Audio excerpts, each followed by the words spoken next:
Abram suas Bíblias em Gênesis capítulo 3. Nosso tema hoje, meus irmãos, é crise na família. Qual é o grande pano de fundo para uma família em crise?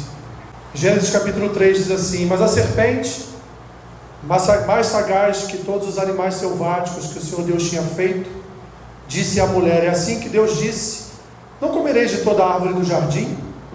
Respondeu-lhe a mulher: do fruto das árvores do jardim podemos comer, mas do fruto da árvore que está no meio do jardim, disse Deus, dele não comereis, nem tocareis nele, para que o quê? Não morrais. Então a serpente disse à mulher: é certo que não morrereis, porque Deus sabe que no dia em que dele comerdes, se vos abrirão os olhos, e como Deus sereis conhecedores do bem e do mal. Vendo a mulher que a árvore era boa para se comer, agradável aos olhos e árvore desejável para dar entendimento, tomou-lhe do fruto e comeu, e deu também ao marido, e ele comeu. Abriram-se então os olhos de ambos, e percebendo que estavam nus, cozeram folhas de figueira e fizeram cintas para si. Quando ouviram a voz do Senhor Deus, que andava no jardim pela viração do dia, esconderam-se da presença do Senhor Deus, o homem e sua mulher, por entre as árvores do jardim. E chamou o Senhor Deus ao homem e lhe perguntou: onde estás? E ele respondeu: ouvi a tua voz no jardim, e porque estava nu, tive medo e me escondi. Perguntou-lhe então Deus: quem te fez saber que estavas nu? Comeste da árvore que te ordenei que não comesses? Então disse o homem: a mulher que me deste por esposa, ela me deu da árvore e eu comi. Senhor, sabemos que quando abrimos a tua palavra, em que pese ela ter sido escrita ao longo de 1500 anos por aproximadamente 40 autores diferentes, com tempos históricos, geografia, cultura totalmente diferentes uns dos outros, ainda assim nós cremos que quando abrimos a tua palavra, é a tua boca que fala ao nosso coração.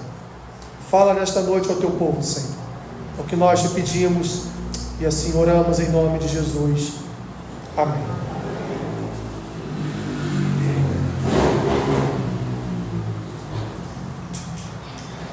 Nós já estamos cansados de ouvir que o sofrimento gera perseverança, que o sofrimento, a dor, gera em nós um renovar da capacidade de a cada dia aprender a conviver mais e mais com o sofrimento e com a dor. A gente ouve isso em todos os lugares. Olha, de vez em quando é bom sofrer, para você criar uma casca, né? Para você aprender a viver nas adversidades, porque nem sempre viveremos na bonança, nem sempre navegaremos em mares calmos. Chame um marinheiro e pergunte a ele se em todas as navegações da vida dele, ele em algum momento não passou por temporais. Assim é a vida, meus irmãos. Nós vamos invariavelmente passar por situações familiares que vão nos trazer problemas que vão gerar o quê? Crises, que vão gerar situações em que nós vamos precisar intervir para resolver. Nem sempre essa intervenção é fácil, nem sempre essa intervenção é tranquila, nem sempre essa intervenção se dá sobre um aspecto, sobre um processo de paz. Nem sempre é dessa forma que acontece. Mas é verdade, realmente o que dizem é verdade, porque a própria palavra nos ensina, meus irmãos, que de fato é na crise que nós somos fortalecidos. Lembram de Paulo com Deus? Senhor, tem um espinho na minha carne, está me machucando, está doendo, e eu não suporto mais. E Deus falou o que para ele? A minha graça te basta. Por quê? Porque Paulo, é na sua fraqueza que eu vou aperfeiçoar o meu poder de te usar. Quando Deus fala para Paulo que a minha graça te basta, Deus está dizendo para ele: Paulo, todo o seu sofrimento servirá no futuro para um testemunho muito maior do que você possa imaginar, para um testemunho muito maior para as futuras igrejas. Lógico que Deus não falou isso para Paulo. Esse é o significado da minha graça te basta. Então Paulo ali entendeu que o sofrimento dele era para um bem maior.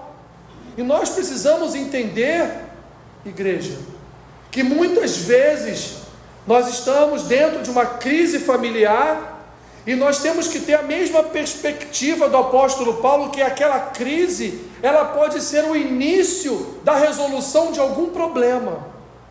Que aquela crise, ela pode ser, na verdade, ali, um mover de Deus, no sentido de algo ser transformado e mudado na nossa vida familiar, e que pode até mesmo antecipar uma futura e maior crise. E aí então estaremos preparados, como as pessoas dizem, né?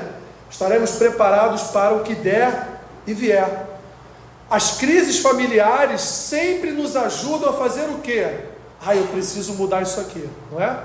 Sempre que a crise se apresenta, qual é a primeira coisa que a gente pensa? Eu tenho que mudar isso aqui porque isso aqui não está dando certo. Eu tenho que fazer de outra forma porque essa forma não está adequada. Eu tenho que fazer algo novo para que essa crise vá embora. Então, na crise, dentro de uma crise familiar, normalmente, meus irmãos, existe aquilo que nós chamamos de reorganização das relações familiares.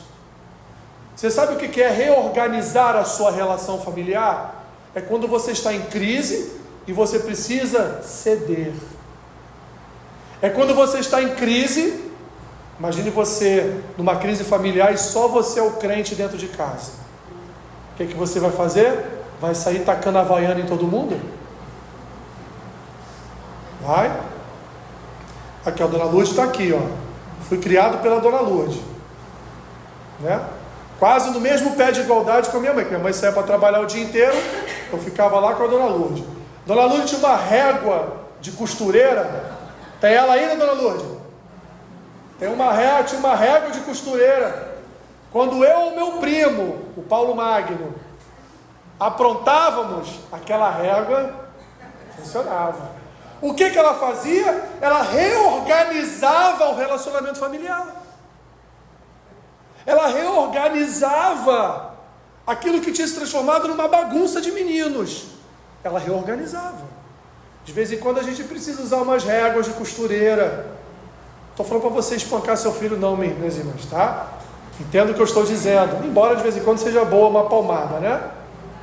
Ainda não é proibido por lei dar uma palmadinha não, tá?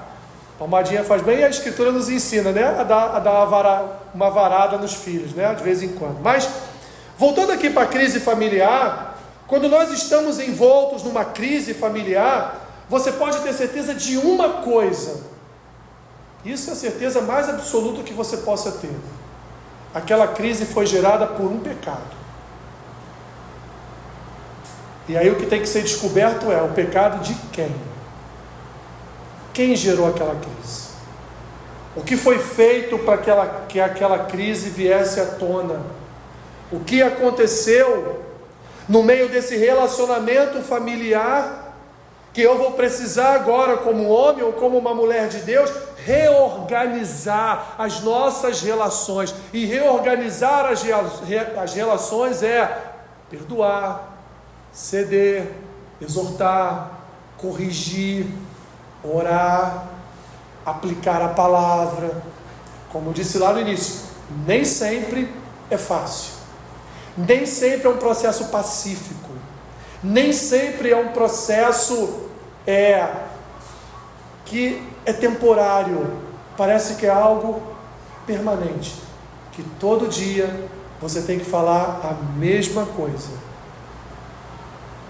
que todo dia você tem que tocar no mesmo assunto, que todo dia você tem que ir lá naquela pontinha da crise e lembrar que a relação precisa ser reorganizada.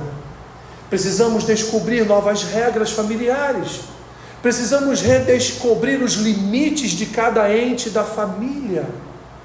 Pois de vez em quando filhos avançam limites, né?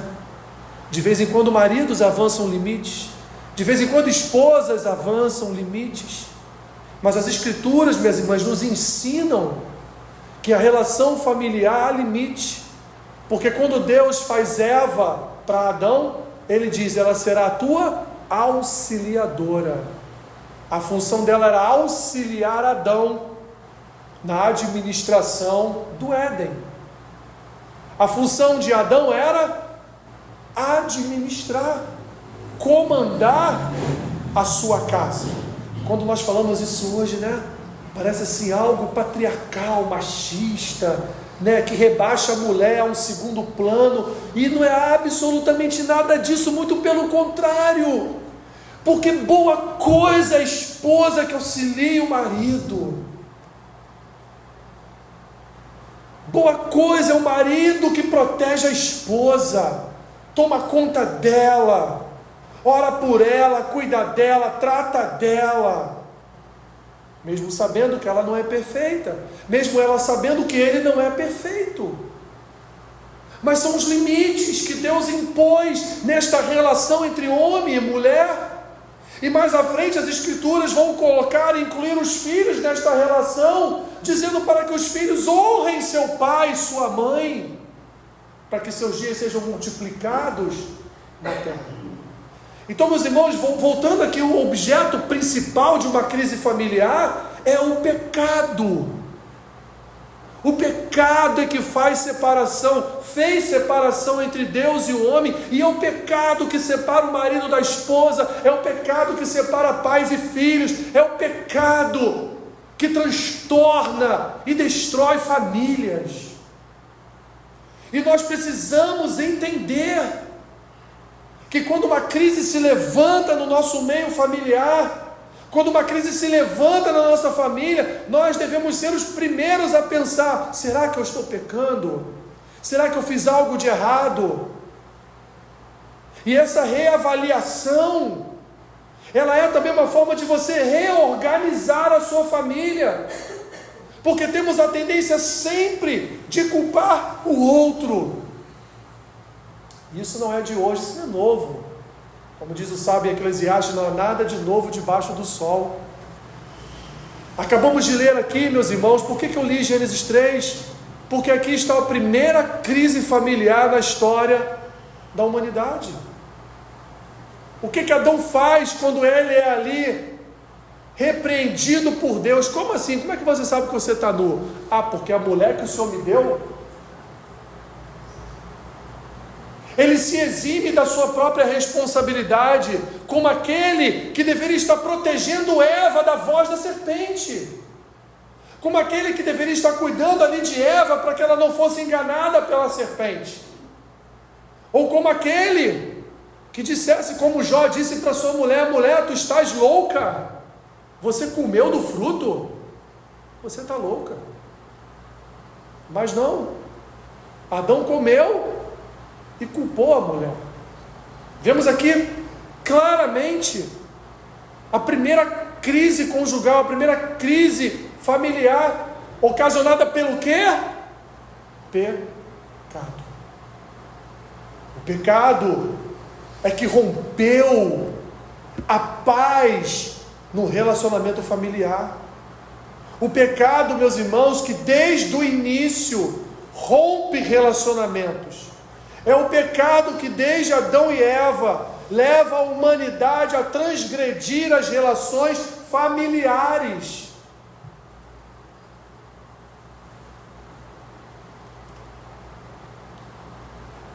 E o que é mais maravilhoso, naquilo que Deus tinha como projeto de relação familiar, ou projeto de família, é que Ele queria que uma família tivesse o mesmo tipo de relacionamento trinitário que Pai, Filho e Espírito Santo possuem.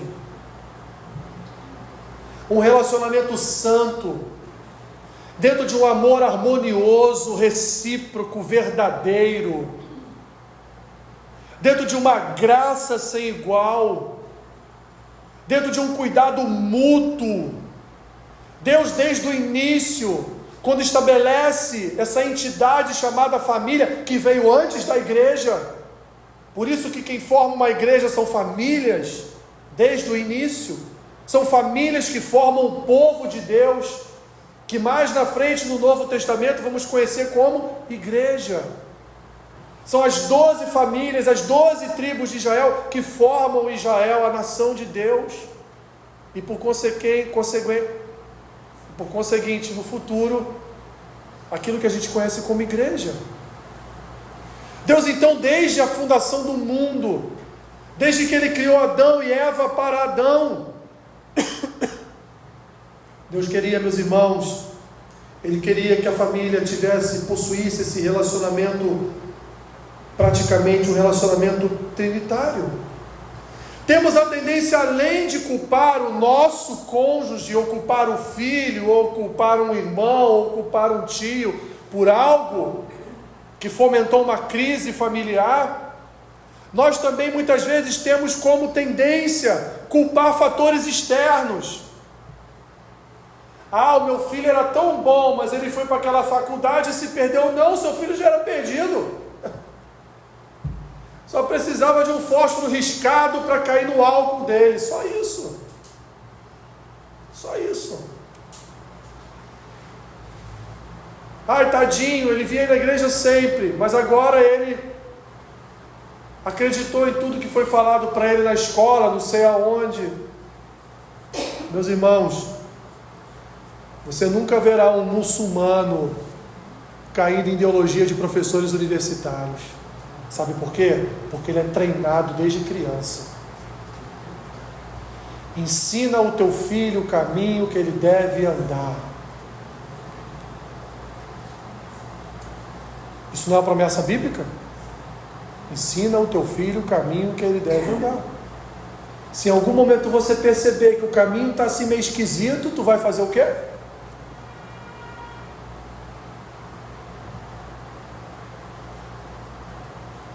Como pode a palavra de um professor valer mais que do pai e da mãe?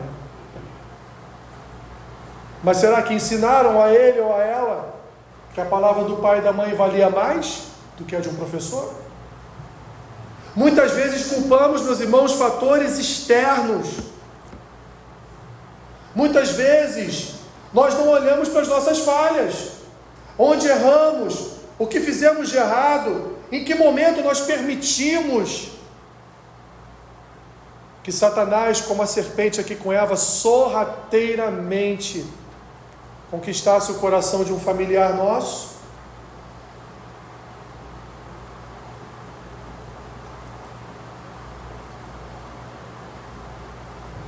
Deus tinha, meus irmãos, como objetivo principal na formação de uma família, na formação de uma casa, promover uma experiência de intimidade tal que o seu povo fosse multiplicado, mas multiplicado não só para uma habitação terrena, mas multiplicado para habitar a terra e para louvar ao Deus de toda a glória. O objetivo principal de uma família era louvar a glória de Deus. E olha, quando nós voltamos do século XVIII, XIX, e olhamos, por exemplo, para a vida dos puritanos, se você olhar o que era uma família puritana, você vai dizer até que eles eram fanáticos. Mas uma família puritana era uma família que expressava exatamente o que Deus desejava para uma família.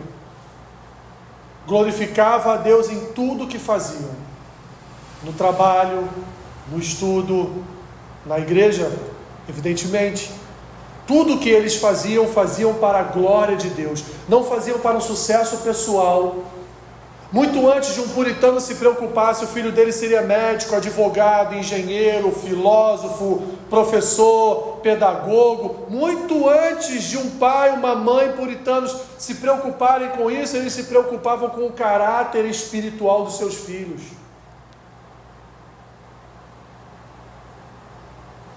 A primeira grande profissão na vida deles era a promoção de Jesus Cristo através da palavra. Muito antes de irem estudar, já eram missionários. já eram enviados para outras nações. Quantos com 16, 17 anos de idade foram para a África, para a Índia, para a China, para o Japão? Porque os pais não estavam preocupados com as suas profissões, estavam preocupados com a sua salvação. Estavam preocupados com que as suas famílias reverberassem a palavra de Deus em toda a terra.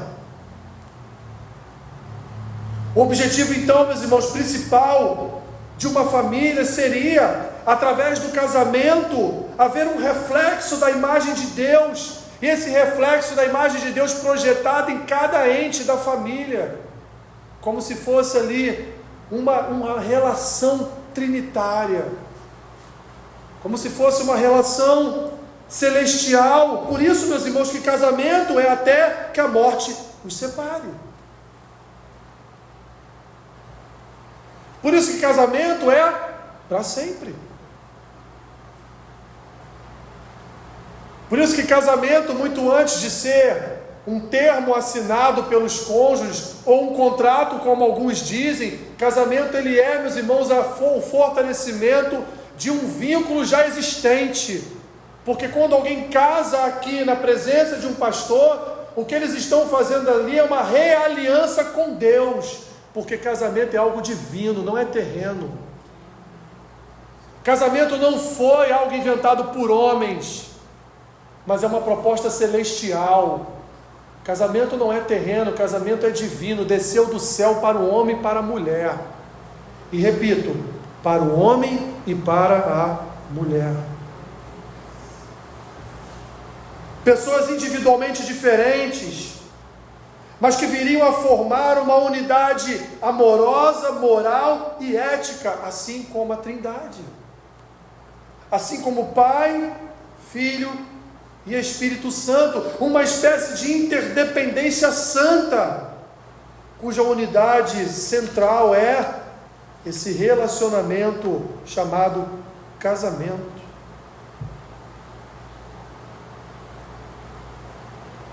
Um autor que escreveu um livro chamado Força para a Família, um brasileiro chamado Vadislau Martins Gomes, ele diz que, no seu livro, que casamento é um pacto de obras, em que cada parceiro é responsável para ministrar ao outro a graça de Deus, dando e recebendo, isto é, graça mediante a fé. Nessa relação familiar, cheia de problemas, de crises, qual é a função de cada ente? É transbordar a graça de Deus para o outro, é ser uma fonte de alimento para outra pessoa, é ser uma fonte de vida para aquele que convive com ele, para aquela que convive com ele. E ele diz ainda: unir-se ao cônjuge significa colocar todos os amores sobre o outro, fazer o bem, confessar falhas, buscar o perdão, perdoar, e em todas as coisas criar maneiras biblicamente graciosas para implementar essa relação amorosa trinitária. Meus irmãos, casamento, vida em família é muito mais do que a gente pensa que é. Muito mais do que a gente acha que é, porque a nossa visão é uma visão terrena de família, mas a visão bíblica para a família é uma visão celestial, é uma visão divina. O próprio apóstolo Paulo, em Efésios capítulo 5, que ele vai falar a respeito do marido e da esposa, ele vai dizer: você marido, sacrifique-se como Cristo se sacrificou pela igreja. Olhe para a tua esposa como Cristo olhou para a igreja. Ame a tua esposa como Cristo amou a igreja e por ela se doou, por ela se sacrificou. Mulher, ame o teu marido, auxilie-o nas suas necessidades, ajude-o nas suas limitações. Não é dizer: você não troca uma lâmpada, você não lava um prato, Você não tira a toalha da cama. Mas é fonte de auxílio, não de culpa, não de dedo em riste. Graça, graça, graça. Resumindo, meus irmãos, a família deve refletir o caráter de Deus, mas aí tem um problema nisso, meus irmãos, e o problema se chama pecado. Porque a família tem esse objetivo de refletir de fato a graça, a misericórdia, o amor de Deus. Mas aí entra o pecado. E aí, meus irmãos, por causa do pecado, é que as crises vêm. Por causa do pecado, é que a família se desorganiza. Por causa do pecado, um joga a culpa no outro. Por causa do pecado, o orgulho age como um Deus naquela família e controla as relações. Por causa do pecado, a soberba toma conta do coração e diz: eu não vou perdoar ele não, porque afinal de contas, ele é que está errado, ele tem que me pedir perdão e eu vou ver se eu perdoo ou não. Ou ao contrário, pais que estão magoados com seus filhos, porque seus filhos não atingiram a expectativa deles, como se filhos viessem ao mundo para atingir as nossas expectativas. Eles têm vida própria, meus irmãos, e um dia que a asa estiver pronta, eles vão voar, e a gente só pode orar, a gente só pode dobrar o joelho e orar, não fazer mais nada. O pecado, meus irmãos, é a causa de toda crise familiar. A história do Éden é a nossa história. A história de Adão e Eva é a nossa história. Vivemos numa sociedade, meus irmãos, uma sociedade individualista. Uma sociedade onde cada um vê o seu lado. Uma sociedade onde, de fato, as relações estão quebradas pelo individualismo, pelo materialismo, pelo hedonismo, pelos vícios. Pelos vícios. Sabe o que é isso aqui? Isso aqui é a serpente falando.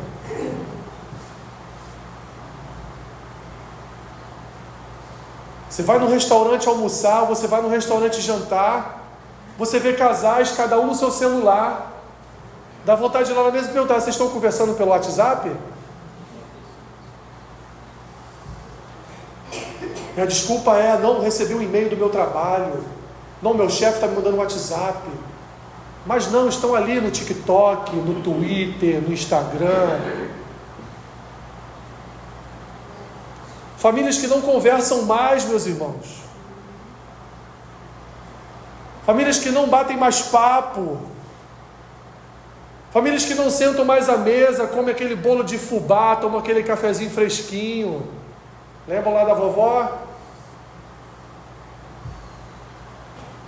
Famílias onde os filhos têm medo de contar para os seus pais aquilo que acontece com eles no dia a dia.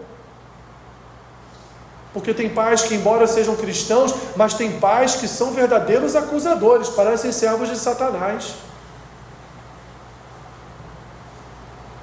Porque quando o filho fala algo, já tem um dedo já. Isso você não pode.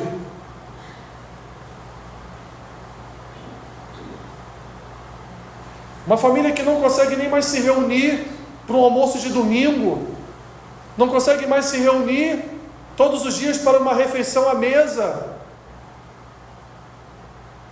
Um come no braço do sofá, o outro come na poltroninha do papai com um prato na mão.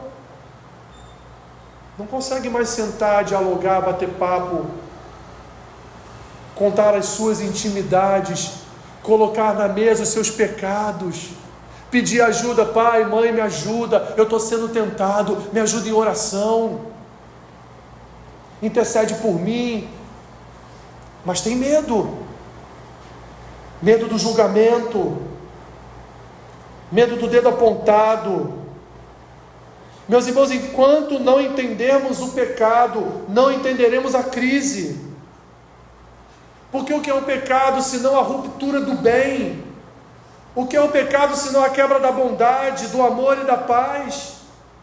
O pecado, ele transforma, ele transtorna a natureza humana, ele quebra relacionamento, não só com o Criador, mas entre nós. E aqui no nosso caso, na família, com todos à nossa volta. O pecado é uma fonte de alimento para o orgulho e para a divisão. O pecado, meus irmãos, ele é uma contradição, porque o pecado cria uma falsa sensação de que estamos certos, quando na verdade estamos errados.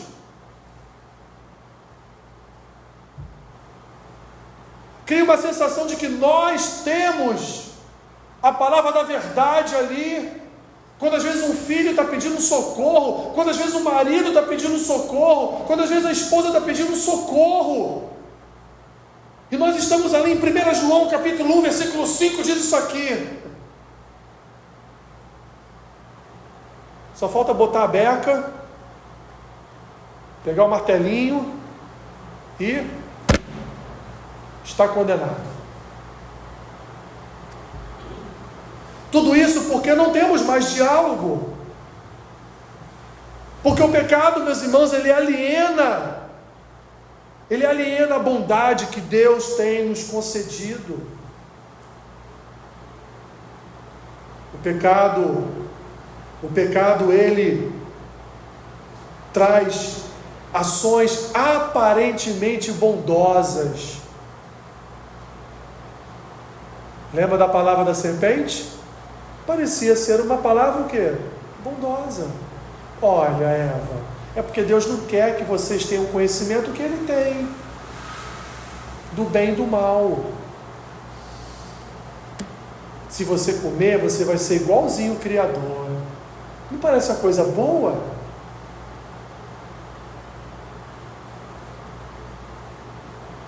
Meus irmãos, precisamos olhar para Adão e Eva como exemplos da desobediência, exemplos do que o pecado pode fazer e trazer para uma família. O pecado isola, o pecado traz culpa, o pecado traz medo, o pecado traz julgamento. Todas as vezes que na prática vier um espírito de juízo no teu coração, repreende, porque não é de Deus. Todas as vezes que vier uma culpa no seu coração, repreende, porque isso não é de Deus. Toda vez que vier um medo no seu coração, repreende, porque isso não é de Deus. Famílias, meus irmãos, estão sendo destruídas, como a versão familiar do Éden. O que fazer diante da crise? O que fazer, meus irmãos,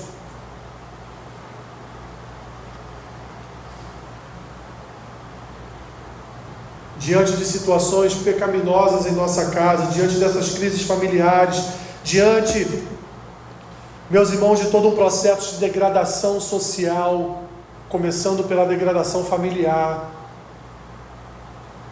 Porque hoje o que mais ouvimos é que existe em toda forma de família.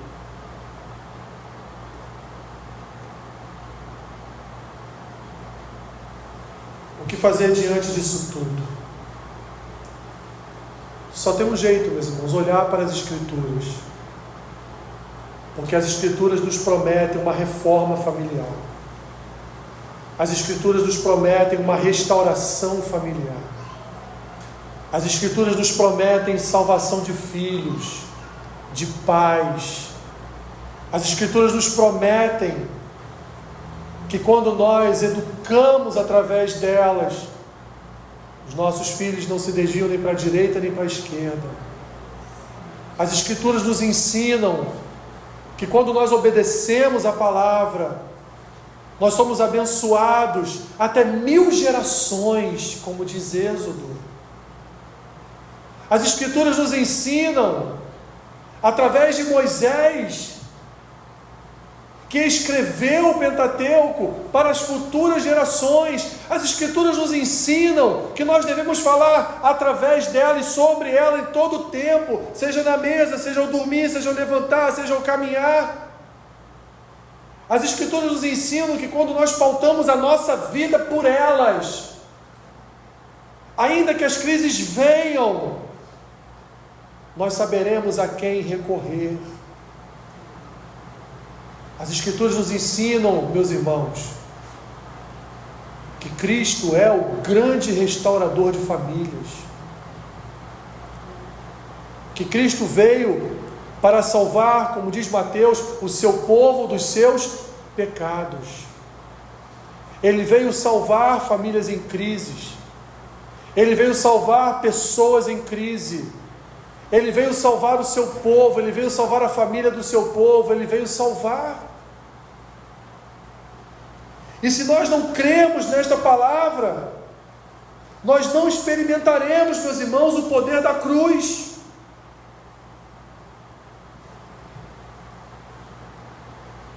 Porque o que Ele disse para nós: vinde a mim,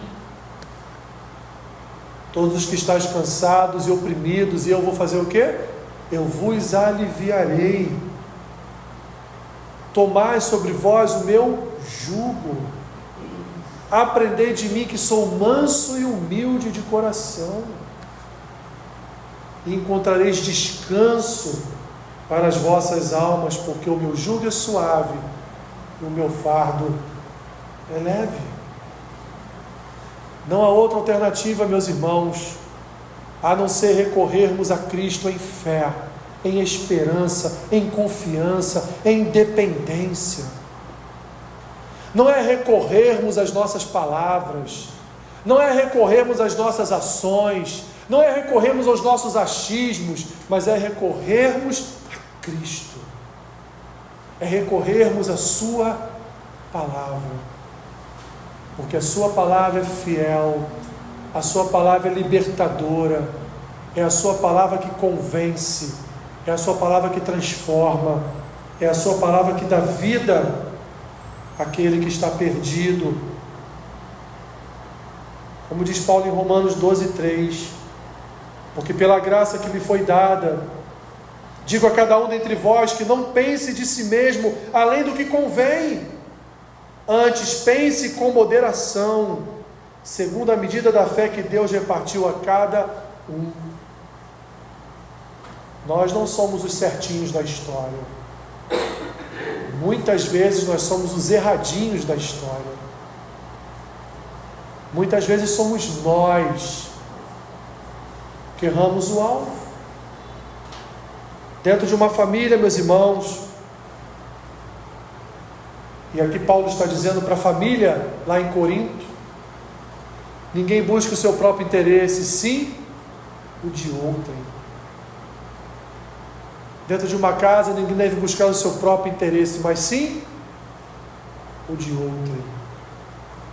É isso mesmo, irmão, é difícil. É difícil você lidar com aquele cabeçudo, com aquela cabeçuda. Mas o que Paulo nos ensina é buscar o interesse de outro, assim como Paulo ainda vai escrever aos Filipenses, como Cristo não buscou o seu próprio interesse, antes ele fez o quê? Na forma de homem ele se humilhou por causa de quem? Por nossa causa. Se humilhou para que fôssemos salvos. Eu termino, meus irmãos, com o que Paulo diz a Timóteo: ora, se alguém não tem cuidado dos seus, e especialmente dos da própria casa, tem negado a fé, e é pior do que o descrente. Que palavra forte, né? Meus irmãos, cuide da sua família, não brigando, não murmurando, mas cuidando com a palavra, cuidando corações, cuidando com intercessões, cuidando com orações que repreendem, a mentira, o engodo. Busque a Deus, ore a Deus, busque a face do Senhor, e pode ter certeza absoluta que o que Cristo prometeu Ele há de cumprir. Pede, bate, busca. Ele vai cumprir, porque é promessa dEle, é promessa da Sua palavra. Nós veremos a nossa casa salva, nós veremos a nossa família salva, nós veremos os filhos dos pais desta igreja salvos. Eu confio nisso, eu creio nisso. A cada dia eu creio mais que um dia verei uma alegria plena no seu rosto, com a salvação dos seus parentes mais próximos, né? Seja filho, marido, esposa. Eu creio porque Deus enviou o seu Filho para restaurar famílias, para restaurar um povo que estava perdido, para restaurar a sua igreja, para renovar o seu povo. E eu creio, meus irmãos, que Ele fará isso. Eu creio. Toda família tem suas crises. Só entenda de onde tem surgido as crises. Que pecado tem acontecido para que aquela crise seja estabelecida, e então interceda, ore, corrija, repreenda, exorte, volte-se para a palavra. Pai amado, Pai querido, louvamos o Teu bom nome nesta noite, e somos gratos a Ti por Tua palavra que nos ensina, que nos indica a direção, o caminho que devemos percorrer para estarmos, Senhor, em obediência a ela. Já oramos, já intercedemos, já clamamos a Ti nesta noite. Eu quero aqui renovar apenas, Senhor, esses pedidos que foram colocados diante de Ti, pedindo ao Senhor que cada um deles seja atendido, que possamos ver com os nossos próprios olhos aqueles que hoje se encontram longe da Tua presença, entrando pelas portas da Tua igreja, restaurados, renovados e salvos, alcançados pela Tua graça. Esse é o desejo do nosso coração, Senhor, e sabemos que Tu há de salvar a nossa casa. Em nome de Jesus. Amém.